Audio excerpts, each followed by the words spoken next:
Mesdames et messieurs, bonjour et bienvenue sur notre chaîne Les Addicts de l'information. Le but est de vous informer sur l'échelle continentale et aussi mondiale. Mais avant de commencer, si vous êtes nouveau, n'hésitez pas de vous abonner et aussi d'activer la cloche de notification pour ne rater aucune de nos prochaines vidéos. Depuis l'Elysée, la France d'Emmanuel Macron et ses partenaires européens ont annoncé, le mois de février dernier, le retrait coordonné des troupes de Barkhane et de Takuba sur le territoire malien, dans un délai de 6 mois à 4 mois. Lors d'un entretien qu'il a accordé aux journalistes, ce mardi 1er mars 2022, le général Laurent Michon, non moins commandant de la force française, est revenu sur la procédure dudit retrait. Comme annoncé, les militaires français et européens de Barkhane et de Takuba se préparent à céder le Mali aux Maliens.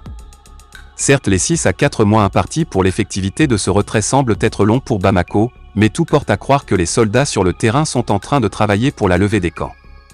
De toute façon, l'annonce faite par le commandant, Laurent Michon, garantit que des efforts sont en cours pour les travaux d'évacuation des bases militaires.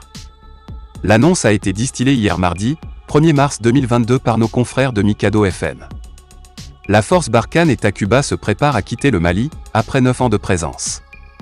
Selon le commandant de la force française, le général Laurent Michon, ce retrait se fait en bon ordre, pour éviter de créer un vide, lit-on sur la page de Mikado FM.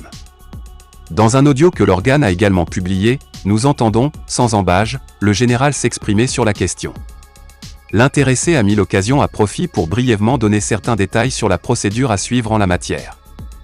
Dès l'entame de son propos, le responsable a d'abord souligné que les forces de Barkhane, de même que celles du Mali et de la MINUSMA, se trouvent toutes à Ménaka, dans le septentrion malien. À ces dires, chacune de ces forces occupe un camp. Ménaka est une emprise où nous travaillons à partir de maintenant avec la MINUSMA et les FAMA, afin de savoir précisément comment nous allons transférer cette emprise à l'un et à l'autre, explique le commandant de la force française au Mali. Dans la région de Gao, c'est pratiquement le même cas. C'est-à-dire que les forces armées maliennes, passant par la MINUSMA et les forces de Barkhane, possèdent chacune un camp. Nous sommes tous colocalisés. Il y a un gros camp de la MINUSMA, de Barkhane et des forces de défense et de sécurité maliennes à Gao, a-t-il rapporté aux hommes de médias. Parlant de la coordination des actions entre les militaires sur le terrain, le haut gradé confie qu'il s'agit pour ces forces, Barkhane, FAMA, MINUSMA, déployées dans ces différentes zones de se parler. Cela, afin de savoir la vis de chaque camp. Puis d'être plus explicite sur la procédure du retrait, il s'agit de se parler pour savoir ce que veut faire la MINUSMA, voire à savoir ce que veulent les FAMA. Et nous, Barkhane, dit-il, nous restituerons les emprises de façon propre et correcte, selon ce qu'on échange entre nous. De façon coordonnée, a-t-il poursuivi, nous allons démonter le maximum de choses militaires, parce qu'un jour, nous en aurons peu, être besoin après. Quant aux installations qui ne sont pas militaires, Laurent annonce qu'ils échangeront avec les FAMA et la MINUSMA. C'est donc sur ce petit pas d'information que nous allons nous séparer.